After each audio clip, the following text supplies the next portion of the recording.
방송에서 제공하는 투자 정보는 투자 판단에 대한 조언입니다. 방송에서 제공하는 주식의 가치, 가격 상승 및 가격 하락에 대해서는 방송사에서 보장하지 않습니다.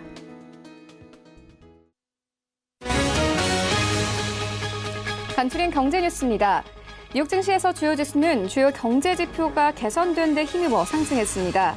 미국 증권거래소에서 다우존스 지수는 0.15%, S&P 500 지수는 0.42%, 나스닥 지수는 0.66% 상승하며 거래를 마쳤습니다. 3대 지수는 4거래 연속 최고치 행진을 이어갔습니다. 미국의 3분기 성장률이 당초 발표됐던 1%대 후반에서 2%대 초로 상향 조정됐습니다. 상무부는 3분기 국내 총생산 GDP 증가율이 연율 2.1%를 기록했다고 밝혔습니다. 이번 발표는 잠정치로 전분기 대비 증가율을 연율로 환산한 개념입니다. 당초 지난달 속보치에서는 1.9% 증가로 발표됐으나 상향 조정된 겁니다. 미국 연방준비제도는 현지 시간 27일 베이지북을 발표하고 미국 경제가 완만하게 확장세를 유지하고 있으며 성장 전망도 전국에 걸친 고용시장의 견고함이 유지되고 있다고 밝혔습니다. 반면 미중 무역전쟁 와중에 부과된 관세로 인해 소매 업체들의 높아진 비용에 대해 전하기도 했습니다. 골관절염 유전자 치료제 인보사 K조 개발에 참여한 코오롱 생명과학 조모 이사가 검찰에 구속됐습니다. 조 이사와 함께 구속심사를 받은 김모 상무에 대해서는 영장을 기각했습니다. 서울중앙지법 송경호 영장전담 부장판사는 수사 경과를 고려할 때 조모 이사의 구속의 필요성이 인정된다고 밝혔습니다.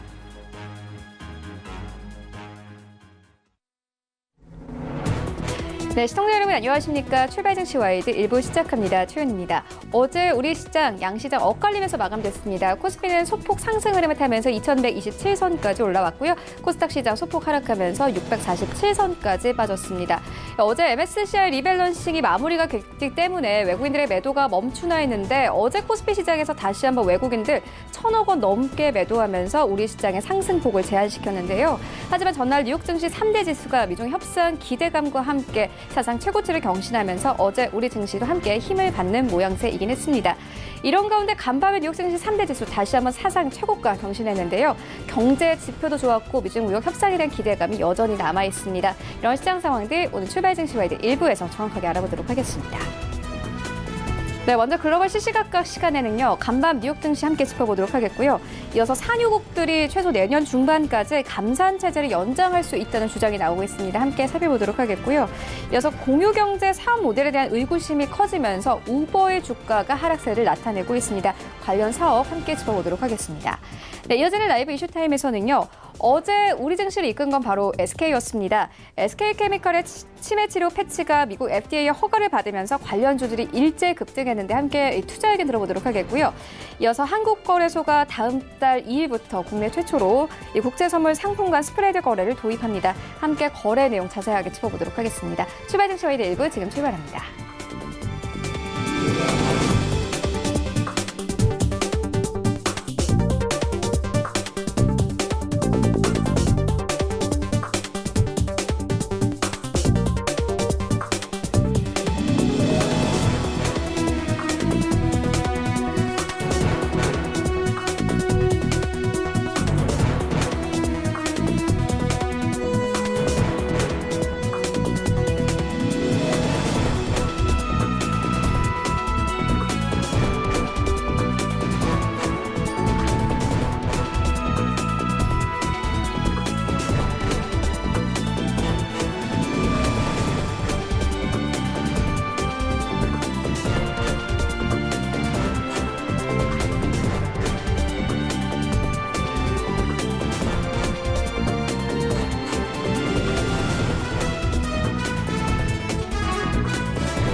네, 시장의 중심이 되는 이슈를 꼼꼼하게 체크합니다. 글로벌 시시각각 시간인데요. 헌터스 경제연구소 김진석 소장 모셨습니다. 안녕하십니까? 안녕하세요. 네, 먼저 간밤의 시장 상황부터 짚고 가도록 하겠습니다. 뉴욕 증시 3대 지수가 다시 한번 사상 최고가를 경신했습니다. 일단 경제 지표도 굉장히 좋았습니다. 3분기 GDP의 성장률을 상향 조정한 상황이고요. 베이지북의 내용도 괜찮았습니다. 시장 내용 좀 더 자세하게 좀 짚어봐 주시죠. 네, 아시는 것처럼 미국 3대 지수가 여전히 급등의 모습 보이고 있었고요. 제 기억에 맞다면 오늘까지 4거래일 연속, 즉 신고가를 기록하고 있다고 보겠습니다. 아시는 것처럼 미국도 이제 땡스기빙데이, 그러니까 추수감사를 앞두고 있는데 다우 나스닥 S&P 500 지수가 올해 들어서 20% 이상 급등했기 때문에 이제 투자하시는 미국인들은 칠면조 고기를 드시지 않더라도 상당히 좀 기쁜 하루가 아닐까 이렇게 말씀 드려보겠습니다. 자, 오늘 미국의 3대 지수가 왜 이렇게 올랐는지 하나씩 말씀 좀 들어보겠는데요. 자, 먼저 경제지표부터 말씀드리면서 시장의 어떤 문을 열도록 하겠습니다. 눈에 띄는 것들은 이번 3분기 GDP, 그러니까 아직까지는 추정치인데요. 추정치가 시장의 기대치보다 좋아졌다. 이런 부분들이 가장 큰 이슈가 있는 것 같습니다. 아마 시장의 기대치는 이번 3분기 때 GDP가 약 1.9가 될 것입니다. 이렇게 얘기하고 있는데 오늘 발표가 나니까 1.9가 아니라 2.1이기 때문에 결국 미국 지수가 미국 경제가 좋아지고 있다. 그런 근거 속에서 상당히 상승했다. 이렇게 좀 말씀드려보겠고요. 또 다른 팩트 관련돼서는 주간 신규 실업수당 신청 건수입니다. 이건 뭐 결국 신청 건수가 적을수록 좋은데 시장의 기대치는 22만 3천 명인데 막상 열어보니 21만 3천 명. 그러니까 시장의 기대치보다 주간 실업수당 건수가 적어졌다. 이런 부분들이 결국 미국 경기가 좋아지고 있다. 이런 부분들을 좀 반영하고 있다. 이렇게 말씀 들어보겠고요. 자, 그럼 미국 3대 지수가 올해 한 해 얼마나 상승했는지 말씀 좀 들어보겠습니다. 자, 월봉 기준으로 말씀 들어보겠는데요. 자, 역사적 신고가에 대한 코멘트를 좀 많이 하고 있고요. 다우지수가 올해 들어서도 2.3%, 그러니까 트럼프 대통령이 지난 2017년 취임 이후에 역사적인 신고가의 모습을 기록했기 때문에 기본적으로 미국 3대 지수 관련돼서 다우지수가 상당히 급등의 모습이 눈에 띄고 있다. 이렇게만 들어보겠고요. 또 하나 이슈 관련돼서 S&P 500 지수입니다. 이게 실은 월봉의 차트로 보니까 상당히 그렇게 높게 좀 나타나지 않은데 올 한 해 어떤 짧게 보면 2018년도 12월 달에 S&P 500 지수가 2300선, 그리고 지금은 3154선이기 때문에 현재까지 기준으로 S&P 500 지수 관련돼서 올해 25% 이상 급등했다. 이렇게 말씀 드려보겠고요. 자, 마지막으로 나스닥 지수입니다. 결국 IT를 비롯해 상당히 이슈가 좀 커지고 있습니다만 올 한 해 들어서 나스닥 지수가 약 3.1%, 그러니까 만약에 1억을 투자했다면 오늘 기점으로 1억 3천일 될 정도로 상당히 미국 지수의 3대 지수 관련돼서 나스닥 지수가 상승을 견인했다. 이렇게 좀 정리를 드려봐야 될 것 같고요. 또 눈에 띄는 것들은 올 같은 경우에 상당히 소비재 지수의 중심으로 상당히 상세가 좀 높이 좀 띄고 있다 보겠는데요. 자, 나이키의 모습 말씀 드려보겠습니다. 나이키 오늘 상당히 이제 급등의 모습 보이고 있었는데요. 상당히 긍정적 이슈와 맞물려서 나이키가 상당히 이슈가 커지고 있습니다만 지난주 목요일날 제가 왔을 때 보잉 상당히 좋아질 수 있다. 이렇게 좀 말씀드려봤는데 오늘 같은 경우에는 보잉의 주가가 예상보다 급락했습니다. 보잉 관련돼 상당히 부정적 이슈가 있습니다만 기본적으로 비행기 관련돼서 상당히 보잉이란 주가가 상당히 시장의 어떤 이슈에 따라서 일희일비하고 있다. 이렇게만 들어보겠고요. 자, 마지막으로 베이지북에 대한 코멘트가 좀 있어야 될 것 같습니다. 자, 베이지북에 나왔다는 것은 앞으로 3주 때론 4주 이내에 결국 미국의 마지막 FMC가 열릴 예정이다. 이런 얘기가 나오고 있는데요. 이번에 FMC를 넘어서 베이지북의 주된 내용을 보면 미국 경기가 좋아지고 있다. 이런 얘기하고 있기 때문에 오늘의 미국의 4거래일 연속 역사적 신고가 모습은 무엇보다도 결국 미국 경기가 좋아지고 있다. 이런 부분들이 가장 근거로 좀 보면 좋겠는데요. 자, 그럼 이와 맞물려가지고 트럼프 대통령의 코멘트를 좀 들어봐야 할 것 같습니다. 자, 트럼프 대통령이 이틀 전에도 이런 얘기 했습니다. 미국 경기 좋아지고 있다. 미국 주식 좋아지고 있다. 이렇게 얘기했는데 오늘 같은 경우에도 현지 시간으로 지금 시간과 서너 시간 전밖에 안 되는데요. 자, 미국 경기가 여전히 주식이 좋아지고 있고 다시 한번 미국은 축하한다. 이런 얘기하고 있기 때문에 결론적으로 트럼프 대통령이 최근 들어서 지금 하원 탄핵 관련돼서 진행되고 있는데 이런 부정적 이슈가 있음에도 불구하고 트럼프 대통령이 트위터에 이렇게 강한 의지를 보이고 있다는 걸 보면 미국 경기가 좋아지고 있는 것이 데이터상으로 맞다. 따라서 미국의 어떤 3대 주세 급등은 충분히 근거가 있다. 이렇게 자료를 통해서 정리를 좀 해봤습니다. 네, 뉴욕 증시 짚고 왔고요. 이어서 유가 흐름 짚어보도록 하겠습니다. 산유국들이 최소 내년 중반까지 감산 체제를 연장할 수 있다. 이런 주장이 나왔습니다. 유가 영향은 어떨까요? 자, 유가 뭐 어제 같은 경우에 상당히 급등의 모습을 보이고 있었고요. 오늘 같은 경우에는 상당히 소폭이나 약세를 좀 보이는데 아무래도 이렇게 좀 정리해야 될 것 같습니다. 통상 유가가 급등한 이유가 뭐죠? 과거 시기에는 지금 화면에 보시는 것처럼 공장이나 이런 어떤 산업들이 그만큼 그 소위 기름을 많이 쓰기 때문에 경기가 좋아지면 유가가 오릅니다. 이런 얘기 하고 있는데 최근 들어서 많이 바뀌고 있습니다. 뭐 미국 같은 경우에도 페이스북, 뭐 아마존, 넷플릭스, 소위 애플 이런 종목들이 상당히 중구장대한 그러니까 큰 산업재가 아닙니다. 이제는 뭐 어떻게 보면 인터넷을 통해서 많이 하기 때문에 과거와 다르게 산업이 좋아지고 있다. 이것이 유가가 좋아지고 있다와 같은 관점을 보시면 안 되겠다 말씀 들어보겠고요. 또한 미국이 최근 들어서는 그 과거에는 우리가 미국 같은 경우에는 어떻게 보면 산유 수입국이지만 이제는 미국이 어떻게 보면 그 산유 수출국입니다. 왜냐하면 우리가 그 샌드 오일이라고 그러죠. 결국 어떻게 보면 그 점토나 이런 어떤 이렇게 과거의 화석을 통해서 자체적으로 미국이 생산하고 있기 때문에 미국이 과거와 다르게 유가에 상당히 둔감하고 있다. 이렇게 좀 말씀을 드려볼 필요는 것 같고요. 그러다 보니까 오펙이 상당히 고민을 가지고 있습니다. 과거에는 오펙이라고 말씀드려보면 그만큼 오일머니라고 있을 정도로 과거에 그 중동 소위 산유국들이 경제가 어려우면 그만큼 원유를 좀 생산을 해서 산출을 해서 상당히 좀 시장을 좀 이끌고 있는데 최근 들어서는 오히려 오펙이 감산하겠다 이런 얘기가 나오고 있습니다. 감산을 왜 하게 되는 거죠? 감산하게 된 기본적인 계기가 원유가 똑같이 수입과 공급 관련돼서 그만큼 감산하겠다는 걸 보면 원유가 오르겠다는 것인데 감산을 했음에도 불구하고 원유가 오르지 않다 이런 걸 보면 결국 앞서 강조됐던 것처럼 미국의 어떤 샌드오일 이런 부분이기 때문에 이제 오펙이 글로벌 시장을 좌지우지할 타이밍은 지났다 이렇게 좀 말씀 드려보겠고요. 자, 그러다 보니까 오펙이 내년 3월까지 감산하기로 했습니다. 감산의 기본적인 얘기가 원유를 배럴당 $100까지 오를 걸 기대해서 감산했는데 예상보다 시장에 좀 먹히지 않으니까 내년 3월에 오펙에서 결정이 감산하겠다 이런 얘기 나오고 있는데 어저께 로이터 통신을 보면 내년 3월이 아니라 내년 6월, 내년 9월 이렇게 3개월 때는 6개월 정도 감산을 이어가겠다는 얘기하고 있고요. 결국 감산을 이어가겠다는 걸 보면 오펙이 지금보다 유가가 오르는 것을 좀 기대하겠다 이런 시그널로 보시면 좋겠다 보겠습니다. 기본적으로 오펙 산유국 관련돼서 그리고 비산유국과 관련돼서는 러시아 등 많이 있는데요. 최근 산유국 관련돼서 우리가 베네수엘라 같은 경우 상당히 어렵습니다. 그러다 보니까 오펙 관련돼서 베네수엘라에게 했던 얘기가 너희도 감산에 동참해라 이런 얘기하고 있는데 베네수엘라 소식을 좀 보시면 상당히 어려운 얘기가 나오고 있고요. 그러다 보니까 베네수엘라 입장에서 보면 우리는 뭐 감산 관련 없이 우리는 계속 원유 생산해서 지금의 경기 어려운 걸 타파하겠다 이런 얘기가 있던 걸 정리해 보면 오펙, 비오펙 서로 간에 상당히 좀 입장이 좀 정리가 되지 않나 이렇게 좀 말씀 드려보겠습니다. 그럼 최근 들어 유가가 얼마나 상승했는지 말씀을 좀 들어볼 필요 있는 것 같은데요.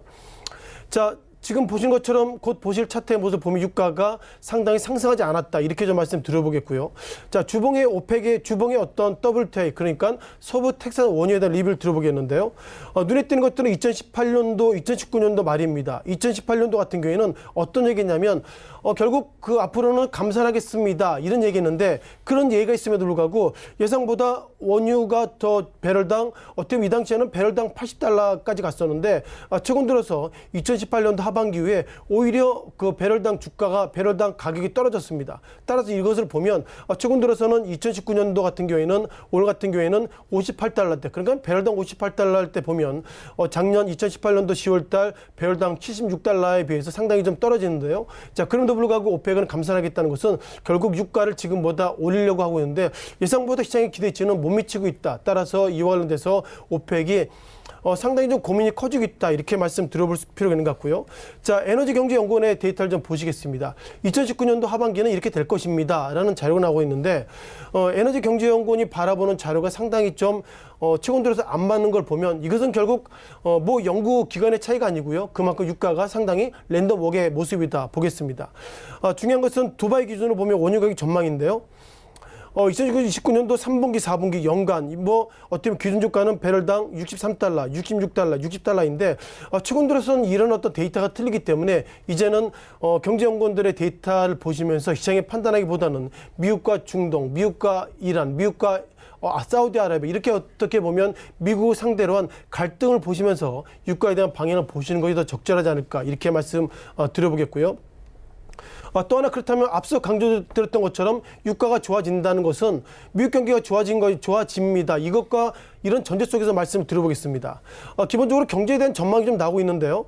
7월달 전망이기 때문에 상당히 차이가 있습니다만 지난 4월달보다 7월달이 예상보다 마이너스가 많이 있습니다. 마이너스가 많이 있다는 것은 그만큼 경기가 안 좋아집니다. 이런 좀 코멘트를 가지고 있는데요. 2018년도에는 글로벌 관련돼서 3.26% GDP를 보이고 있습니다만 2019년도 7월달 기준으로는 3.6이 아니라 3.2 그리고 내년에 3.5 등 올해보다 내년이 즉 작년보다 올해와 내년이 안 좋아집니다는 얘기 나오고 있고요. 눈에 띄는 것들은 미국 같은 경우에는 이번에 GDP가 3분기에 상당히 좋아졌습니다만 그럼에도 불구하고 2018년도보다 2019년도, 2020년도가 오히려 세계 글로벌 경기가 안 좋아집니다. 이렇게 나오고 있습니다. 다만 앞서서 말씀드릴 때는 글로벌 경기와 유가가 같은 관점입니다. 이렇게 말씀드려 볼 수 있는 것 같은데요. 자, 마지막으로 그렇다면은 글로벌 세계 수요에 대한 말씀 드려보겠습니다. 앞서서 미국의 3분기 GDP가 예상보다 좋아지고 있다. 이런 얘기 나오고 있는데 눈에 띄는 것들은 2019년도 1분기 같은 경우에는 OECD 수요가 1분기 때, 2분기 때, 3분기, 4분기가 예상보다 큰 폭의 차이가 없습니다. 다만 눈에 띄는 것들은 OECD 수요가 별 차이가 없고요. 비OECD 차이가 없지만 그럼에도 불구하고 몇몇 팩트 관련돼서 비오펙 그리고 세계 수요가 소폭이나 좋아지고 있기 때문에 현재까지 이런 어떤 세계 석유 수요 밸런스를 보면 유가와는 상당히 밸런스를 찾기 어려운 즉 특이점이 없다 보겠고요. 자, 그럼에도 불구하고 눈에 띄는 것들은 2019년도보다 2020년도가 세계 경기가 별로 안 좋아집니다는 얘기가 있음에도 불구하고 유가가 예상보다 플랫 즉 별 차이가 없다는 걸 보면 이제는 글로벌 경기와 유가와는 상관성이 없다. 이런 부분들 에너지경제연구원의 어떤 데이터를 통해서도 좀 이렇게 유의점을 찾을 수 있다. 이렇게 판단을 좀 하고 있습니다. 네, 유가 흐름 짚고 왔고요. 이어서 다음 이슈로 옮겨가 보도록 하겠습니다. 최근 우버의 주가가 뉴욕 증시에서 하향세를 나타내고 있는 상황인데요. 일단 런던에서 최근에 영업 면허 갱신이 좀 불허가 됐고요. 주가 역시 좀 바닥을 기고 있는 상황인데 공유 경제 실패 분할이 되는 것이 아니냐 이런 우려까지 나오고 있습니다. 소장님께서는 어떻게 보십니까? 일단 공유 경제가 좀 상당히 좀 이슈가 되고 있는데요. 요즘 들어서 제가 좀 멀리 갈 때는 개인차를 좀 이용하지 않고요. 요즘 소카를 비롯해 이런 데서 상당히 좀 이렇게 전기차를 좀 싸게 이렇게 몇 시간 동안 빌릴 수 있습니다. 그런 것처럼 이런 것들이 공유 경제다 이렇게 말씀드려보겠고요. 공유 경제라는 표현 그리고 구독 경제라는 표현을 쓰고 있는데 과거의 얘기입니다. 우리가 통상 신문을 구독을 매일 했는데 이제는 신문을 구독하는 것이 아니라 신문 대신에 거기에 홈쇼핑을 보시면 침대가 들어갈 수 있고요. 이제는 차가 들어갈 수 있고요. 따라서 이런 공유 경제가 예상보다 좀 커지고 있다. 이렇게 좀 말씀을 드려볼 필요 같은데요. 자, 삼성증권의 코멘트를 좀 보시면서 최근 들어서는 우버 그리고 리프트 어떻게 보면 이렇게 공유차 관련된 상당히 부정적 이슈가 있는데 공유 경제가 무엇인지 단어에 대한 좀 정리를 좀 드려볼 필요가 있는 것 같습니다. 통상 공유 경제가 우리가 쉐어링이라는 좀 표현을 쓰고 있고요. 아직까지 공유라는 단어가 좀 정확하게 정리가 되고 있지 않기 때문에 쉐어링을 비롯해 몇 가지 좀 상당히 혼조되고 있지만 중요한 것은 결국 자기 명의로 차나 이런 걸 사는 것이 아니라 과거 시기에는 축소돼서 표현을 좀 드리면 렌탈 그것이 좀 확대되면 이제 공유라고 부분인데요. 그만큼 좀 상당히 좀 이런저런 것을 통해서 좀 어떻게 보면 큰 폭의 비용을 절감하는 것이 우리가 공유 경제다 이렇게 좀 단어로서 말씀 드려보겠습니다. 눈에 띄는 것들은 어저께죠. 런던 교통공사에서 우버의 영업 면허를 갱신을 불허하겠다 얘기는 하고 있는데 아마 이것을 이렇게 보시면 좋겠습니다.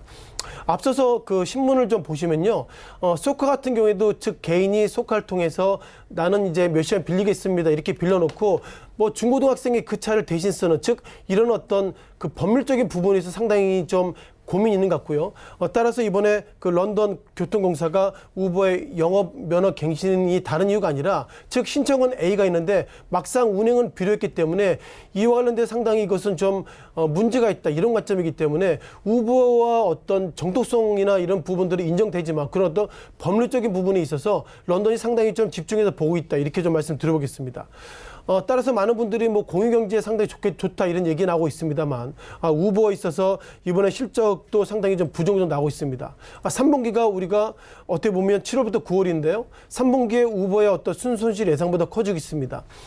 기본적으로 공유경제는 또 새로운 틀이기 때문에 우버나 리프트나 이런 부분들이 시장에 안착하기까지 상당히 시간이 걸리는데 그만큼 우버 관련된 상당히 성장점의 모델에 대한 고민이 있기 때문에 이번에 3분기 순손실을 상당히 좀 부정적으로 보고 있고요. 그러다 보니까 우버가 지난 6분기 연속 적자를 과거의 테슬라의 모습들을 보면 과거의 테슬라가 상당히 적자가 컸음에도 불구하고 앞으로 테슬라 즉 전기차는 잘 될 거야 그런 기대감 속에서 테슬라가 상당히 급등했던 과거의 모습과 매치된다 그러면 우버가 여전히 성장점 있는 건 맞습니다만 이런저런 부정적 이슈가 있을 때마다 우버가 그러면 앞으로 잘 되지 않을 거이다 그런 어떤 기대감보다는 실망 속에서 우버가 좀 상당히 좀 축소되고 있다 보겠습니다.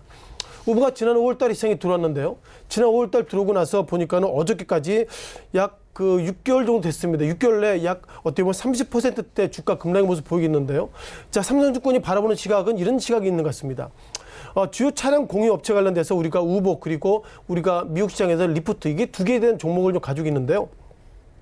눈에 띄는 것들은 왼쪽이 우버 그리고 우버 리프트의 모습인데 리프트도 순손실이 좀 커지고 있습니다만 그렇게 크게 좀 나오고 있지 않고요. 우버는 2017년도 1분기부터 2017년도 3분기 그리고 2018년도를 비롯해서 전체적으로 순손실이 커지고 있습니다. 따라서 많은 분들이 보실 때 지금은 순손실이 커지고 있지만 앞으로 잘 될 거야 그런 기대감이 있습니다만 이런저런 부정적 이슈가 있을 때 어쩌면 우리가 공유경제의 가장 대표로 보고 있는 우버와 리프트가 어쩌면 잘 못 되지 않을까 그런 어떤 부정적인 어떤 이슈가 커지기 때문에 데이터상으로는 주가가 하락하는 것이 맞다 이렇게 좀 말씀을 들어볼 필요는 같습니다. 따라서 이런 어떤 이슈를 넘어서 결국 우버나 우리가 리프트를 바라봤을 때 공유경제 그러니까 또 다른 사업 모델로서 상당히 좀 시장에 어떤 큰 이슈가 되고 있습니다만 그럼에도 불구하고 시장의 참여자가 그만큼 마음이 급한 것 같습니다.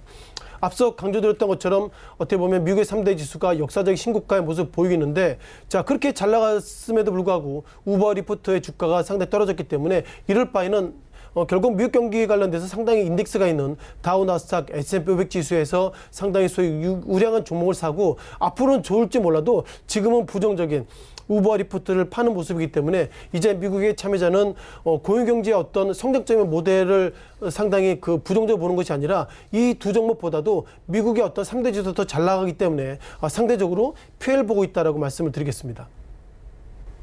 네, 이슈 세 가지 짚고 왔습니다. 지금까지 헌터스 경제연구소 김진석 소장과 함께했습니다. 고맙습니다. 고맙습니다.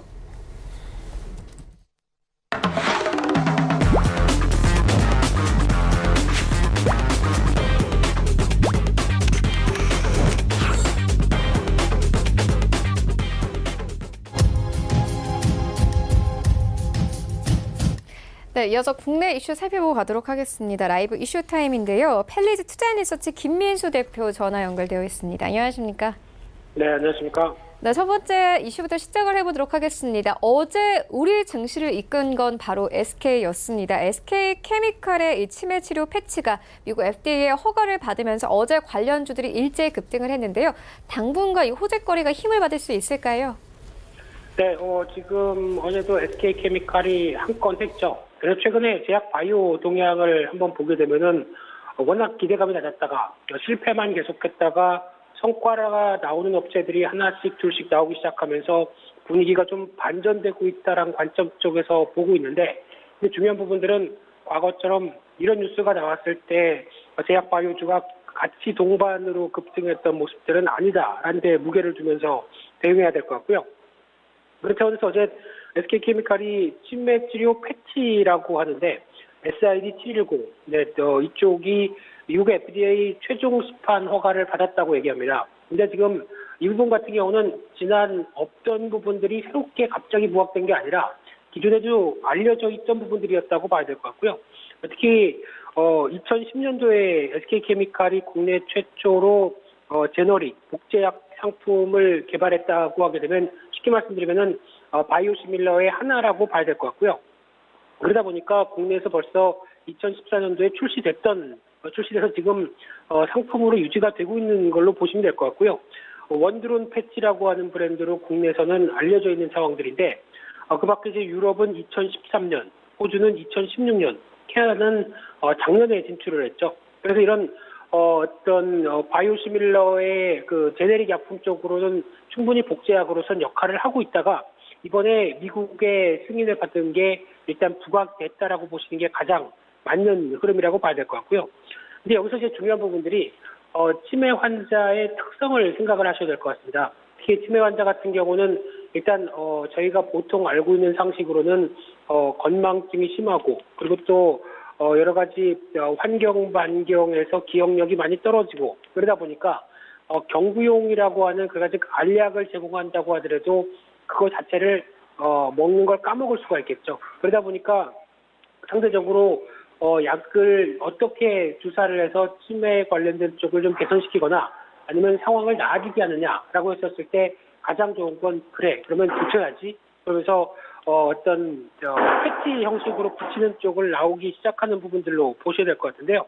그러다 보니까 이제 가장 또 중요한 부분들이 그러면 패치를 하는데 피하로 이제 침투가 되면서 그렇게 크게 부담 없이 어떤 약효를 유지를 할 수 있겠느냐라는 부분들이 가장 중요한 변화라고 보게 되면 지금 흐름으로 봤을 때 경구용이라고 하는 알약 제품과 거의 효과는 똑같다고 얘기를 하고 있고요.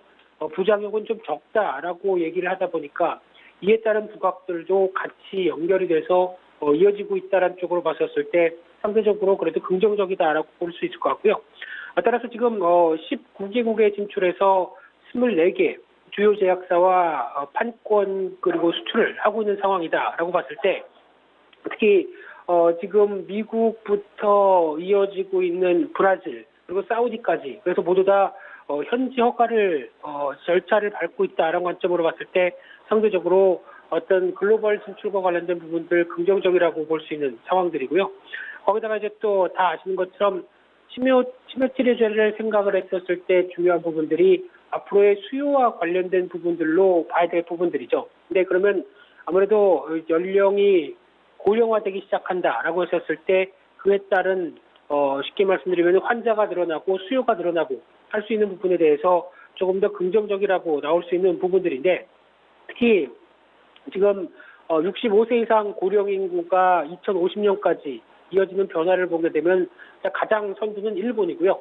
그 뒤를 아쉽게도 좀 우명이라고 볼 수 있겠는데 바짝 쫓아가는 게 한국입니다. 거기다가 기타 나머지 신흥국 같은 경우도 과거에는 신흥국 입장 쪽에서 젊은 인구에 대한 강점들 이런 것들을 많이 보여줬었는데 나머지 국가들 브라질이라든가 대부분의 국가들도 고령화가 빠르게 진행된다라는 관점 쪽으로 봤었을 때 그에 따른 수혜를 볼 수 있다고 봐야 될 것 같고요.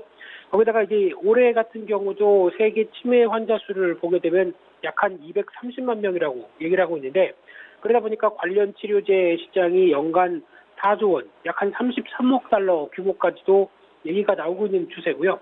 그러다 보니까 이 지금 개발한 SID 710 같은 경우 올해 유럽 제네릭 시장의 점유율 50%를 차지하면서 2위 지위를 갖고 있는 상황들인데 그렇게 되면은 아직 유럽이란 시장 분위기를 봤었을 때 적어도 지금 연간 4조 원 규모다라고 했었을 때 최소 차지할 수 있는 금액이 그래도 한 3, 4천억은 되지 않겠느냐라고 바라볼 수 있는 부분들 쪽에서 미국까지 진출하게 되면은 그보다 훨씬 더 매출에 대한 기대감이 커지는 부분들이 아닐까라고 생각을 하고 있는데요. 하지만 이제 지금까지는 아주 장밋빛 얘기만 드렸습니다. 하지만 지금 이제 현실적인 문제, 그러니까 주가가 반응을 해서 지금 나오고 있는 현실적인 문제로 돌아와서 말씀드린다고 하게 되면요. SK케미칼 같은 경우 아직까지 주력은 케미칼, 즉 그린 케미칼이라고 하는 화학 관련된 쪽에 대해서 집중되어 있는 회사입니다. 거기다가 이 바이오 관련된 매출을 따져보게 되면 7% 정도밖에 안 되는 쪽인데 그러면 지금 이 부분을 통해서 미국 진출을 통해서 과연 기업들의 실적들을 얼만큼 끌어낼 수 있느냐라는 부분들을 확인해야 될 걸로 보여지고 있는데요. 일단 올해까지는 예상 순이익이 200억대입니다. 근데 미국 진출이 가시화돼서 내년부터 드라이브를 건다라고 하더라도 아마 실적 자체가 드라마틱하게 1,000억대 이런 식으로 늘어나기는 아직은 힘들 상황이라고 봐야 될 것 같고요. 그런데 벌써 시가총액이 8,600억대까지 그래서 아마 이런 모멘텀으로 조만간 1조대를 설치할 걸로 보여집니다만 물론 그 FDA 신청과 함께 미국 시장에 대한 기대감은 높다고 하더라도 솔직히 비싸다는 부분들은 염두를 할 필요는 있지 않을까 생각이 들고 있고요. 그만큼 미국에서 얼만큼 판매량이 나와서 그에 따른 부분들을 끌고 가느냐. 물론 미국에서 치매 환자가 가장 많은 숫자로 늘어나고 있다는 관점 쪽에서 솔직히 그에 따른 기대감은 높다고 하더라도 이런 한 2, 3년 이후에 나오는 변화를 지금 주가가 먼저 반영하고 있다는 관점 쪽으로 봤을 때 제가 보기에는 시가총액 1조 원대 이상까지 들어간 상황 쪽에서 만약에 한 번 더 올라서 1조 원대 이상에서는 추격 매수하는 것은 솔직히 의미가 없지 않을까 생각이 좀 들고 있는 상황들이고요. 또 하나 두 번째로 점검해봐야 될 부분들은 이 치매 관련된 테마에 대한 흐름들인데 과거에 만약에 이런 변화가 나왔었으면은 이제 치매 관련된 테마들 나머지 종목들도 타봐야 되는 게 아니냐라는 것 쪽에서 같이 동반적으로 급등했을 텐데 하지만 어제 안 그랬죠. 관련 테마주들은 좀 약했습니다. 대표적으로 메디프론이나 동아ST, 아이큐어 같이 국내 임상을 진행하고 있는 관련된 치매 관련된 종목들의 동향을 보게 되면 오히려 어떤 좀 약간 강보합권 정도로만 마감됐다는 흐름을 봤었을 때 일단 과거처럼 제약바이오주가 시장의 영향력을 크게 하면서 기대감을 같이 동반적으로 이어가는 상황은 아니구나라는 점을 염두를 하셨으면 좋겠고요. 그렇게 되면 반대로 말씀드리게 되면은 종목만 바이오주 쪽에서도 해당 관련된 실적 그러니까 해당 관련된 쪽에 대해서 성과를 보인 종목들만 간다라고 관점 쪽을 다시 한번 염두를 하면서 대응하시는 게 좋겠다 이렇게 말씀드리겠습니다. 네, 알겠습니다. 이어서 다음 이슈로 옮겨가 보도록 하겠습니다. 한국거래소가 다음 달 2일부터 국내 최초로 국채 선물 상품간 스프레드 거래를 도입합니다. 일단 거래 내용이 자세하게 어떻게 진행이 됩니까? 네, 이 부분을 말씀드리려고 하게 되면 살짝 솔직히 좀 저도 두려운 게 좀 어려운 내용이거든요. 특히 선물 파생 상품 거래와 함께 나오는 스프레드에 대해서 이해를 하신다면은 가장 좋은 상황이고요. 두 번째는 채권에 대해서 어느 정도 감이 있으시다고 한다면 또 한번 이해가 빠르실 텐데 그 두 부분이 좀 힘들다라고 생각하게 되면 과연 무슨 소리야라고 하실 수도 있는 상황이라고 봐야 될 것 같고요. 그래서 먼저 엄살을 잠깐 피워봤는데요. 일단 가장 중요한 게 국내 최초로 국채 선물 관련해서 상품간 스프레드 거래. 그러니까 즉 스프레드라는 얘기는 저희가 보통 빵에 발라먹는 걸 스프레드라고 표현하는데 그게 아니죠. 특히 선물 간 가격 차이, 그러니까 즉 어느 한쪽과 어떤 지금 만약에 선물 같은 경우도 9월물과 12월물에 있다라고 하게 되면 그 차이를 상대적으로 다양하게 대응을 하면서 나오는 변화가 될 수 있겠다라고 하게 되면 그 가격 차이를 보고 노리는 전략적으로 보시는 게 이 스프레드 거래다라고 보시는 게 맞다고 봐야 될 것 같고요.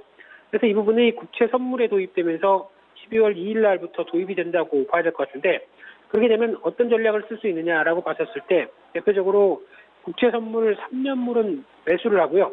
10년물을 매도를 하면서 발생하는 괴리에 대해서 수익을 창출할 수 있다라고 볼 수 있는 상황들인데 그러면 쉽게 말씀드리면 그렇습니다. 즉 최근에 금리가 변함이 없다라고 하게 되면 보통 3년물과 10년물이 이렇게 좀 벌어져 있는 상황들이 나올 텐데 최근 들어서 만약에 금리를 빠르게 인하한다라고 하게 되면 3년물이 더 빠르게 빠지겠죠. 근데 10년물이 그에 따라서 반응하는 속도가 좀 느리다라고 하게 되면은 오히려 이런 10년물 차이를 오히려 매도하고 또 매수하고 3년물을 매수하고 하는 이런 전략적인 변화를 통해서 일단 빠른 금리의 변화가 나왔을 때 제대로 시장에서 반응이 나오지 않는다고 한다면 이를 어떤 차익거래식으로 대응할 수 있는 대표적인 흐름들이 이런 전략 중에 하나다라고 보시면 될 것 같고요. 제가 말씀드린 게 이해가 되셨는지 모르겠습니다만 그런 상황이 나오다 보니까 일단 정부 입장 쪽에서는 국채 선물 시장 거래 규모가 세계 6위 수준까지 들어와 있고 현물 거래 대금보다 한 2.3배 많다. 그러면 충분한 유동성을 갖고 있기 때문에 이런 어떤 왜곡이 발생할 수 있는 부분들도 빠르게 해소될 수 있다라고 얘기하는 부분들이 지금 바라보고 있는 국채 선물 스프레드를 도입한 배경이라고 보시면 될 것 같고요. 그런 상황이 나오다 보니까 일단 여러 가지 긍정적인 측면들은 높은데 하지만 좀 아쉬운 측면들은 파생 상품 자체에 대한 아쉬운 점도 좀 있다고 봐야 될 것 같고요. 특히 정부가 그동안 파생 상품 관련된 쪽에서 규제를 과거 한 4, 5년 동안 많이 하다 보니까 그에 따라서 저희가 파생 상품 시장이 글로벌 1위였다가 지금 7위 정도까지 내려앉은 모습들까지 나오고 있는데 그런 상황 쪽에서 이제 다시 파생 상품 쪽에서 분위기를 좀 풀어주고 규제를 완화하는 쪽으로 가고 있는 상황이다라고 보여지고 있는데 좀 늦었죠. 그런 관점 쪽에서 일단 여러 가지 변화 중에 하나는 그래도 지금이라도 어떤 변화에 대한 흐름들을 쫓아간다는 쪽은 나쁘지는 않다고 보여지고 있는데, 하지만 이제 국제 선물 관련돼서 또 하나 중요한 부분들이 충분한 호가가 있어서 이를 통해서 대응할 수 있느냐라는 부분들도 생각해 볼 수 있는데요. 하지만 지금 3년물 같은 경우는 아무래도 근월물이다 보니까 생각보다 호가가 좀 촘촘한데, 10년물 같은 경우는 아직까지 저희가 앞으로 10년을 바라보면서 나올 수 있는 중장기 금리에 대해서 확신을 갖지 못하다 보니까 호가가 그렇게 좀 촘촘하다든가 이렇게 좀 많지 않은 상황들입니다. 그러다 보니까 그에 따라서 동시로 연계해서 매매를 할 때 나올 수 있는 거래는 좀 어려울 수가 있겠다라고 하는 부분들도 한 번쯤은 생각할 필요가 있을 것 같고요. 그래서 일단 지금 증권사가 그래서 유동성 공급 지정자로 두 증권사가 좀 선정이 된 걸로 알고 있는데, 충분히 공급을 통해서 이를 이제 원활하게 들어갈 수 있는지 여부들도 하나의 숙제가 아닐까, 그렇게 바라보고 있습니다.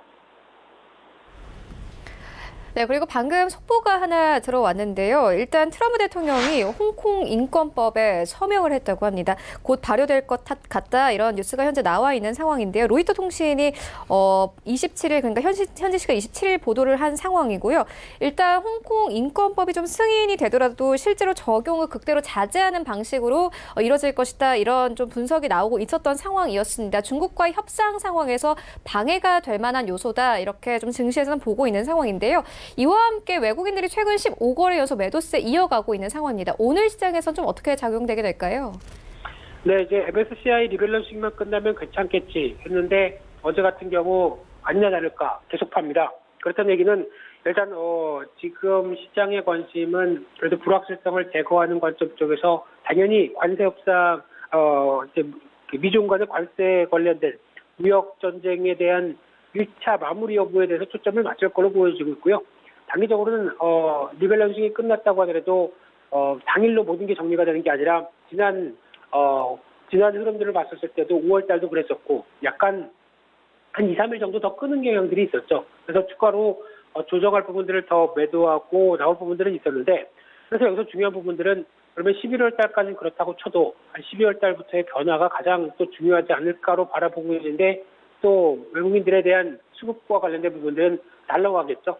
달러화의 최근 추이를 또 보게 되면 아직 그렇게 외국인들이 수급을 강하게 들어오기도 이렇게 좀 어떻게 보면 좀 고민을 해야 된다. 그러니까 좀 사고 싶은데 좀 환율 때문에 좀 주저할 수 있는 그런 상황이 나올 수밖에 없다라고 봐야 될 것 같은데요. 그런 쪽에서 봤었을 때 그래도 최근의 패턴을 보게 되면 글로벌 증시가 지금 다 미국도 마찬가지고 유럽도 마찬가지고 다 신고가를 이어가는 분위기인데, 과거 같았으면 그랬을 겁니다. 한국 증시나 신흥국도 마찬가지겠지만 대표적으로 한국 증시 같은 경우는 글로벌 증시 못 따라가고 축 처져서 좀 아직 지금 전강 후약 패턴 이런 식으로 나오면서 음봉을 그렸던 흐름들이 많을 텐데, 하지만 최근엔 조금 다르죠. 최근의 분위기는 그래도 아직 격차는 좀 있다고 하더라도 쫓아가려고 하는 움직임들이 눈에 띈다라고 하게 되면 그나마 어떤 매수세가 완전히 떨어지는 그런 시장이 아니다라고 봐야 될 것 같고요.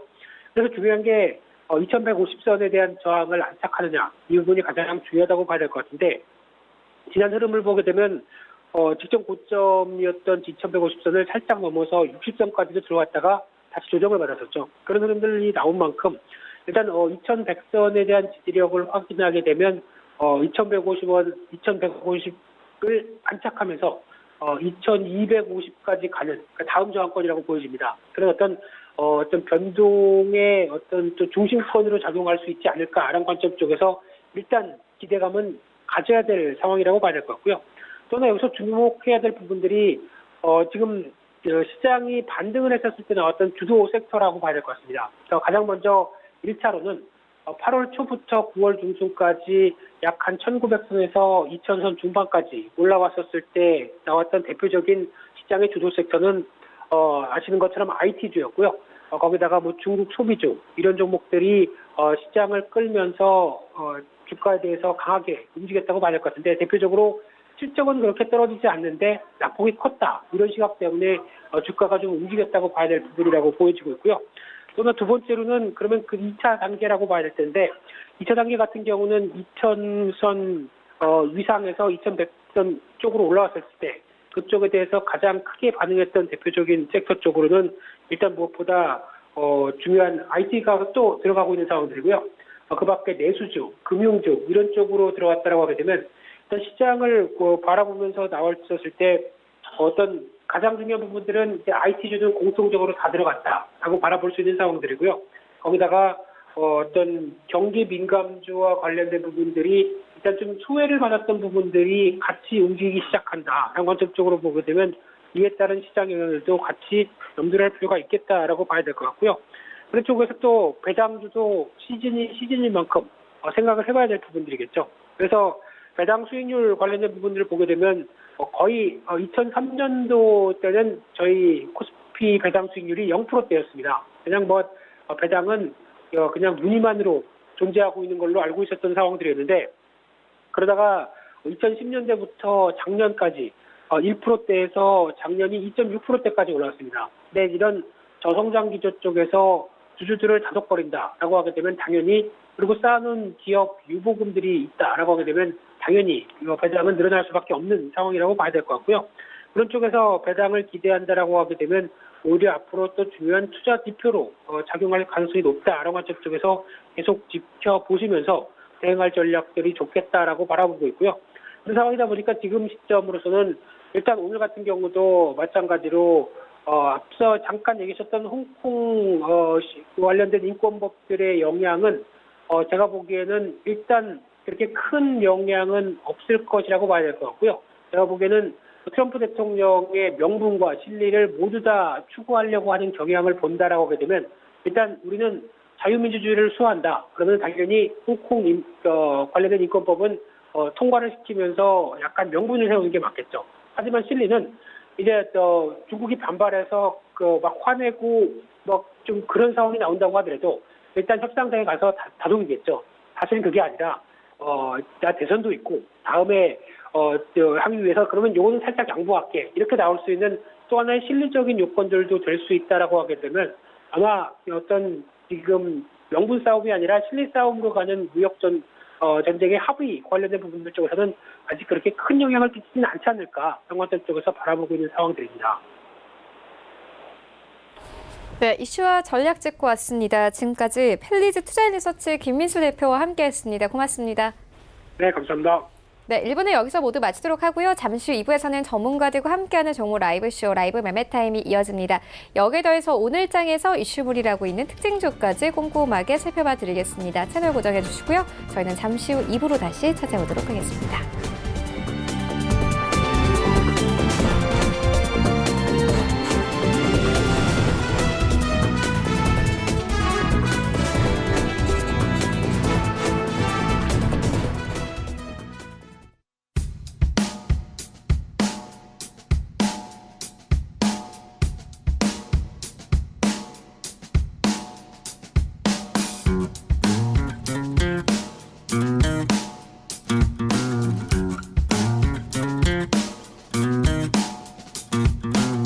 Every day, every morning he says, please leave me alone. When can I make my dreams come true? Later, don't call in love, please. I feel like you are really torturing me. Later, don't say a word to me. I feel like... 본 방송에서 제공하는 투자 정보는 투자 판단에 대한 조언입니다. 방송에서 제공하는 주식의 가치, 가격 상승 및 가격 하락에 대해서는 방송사에서 보장하지 않습니다.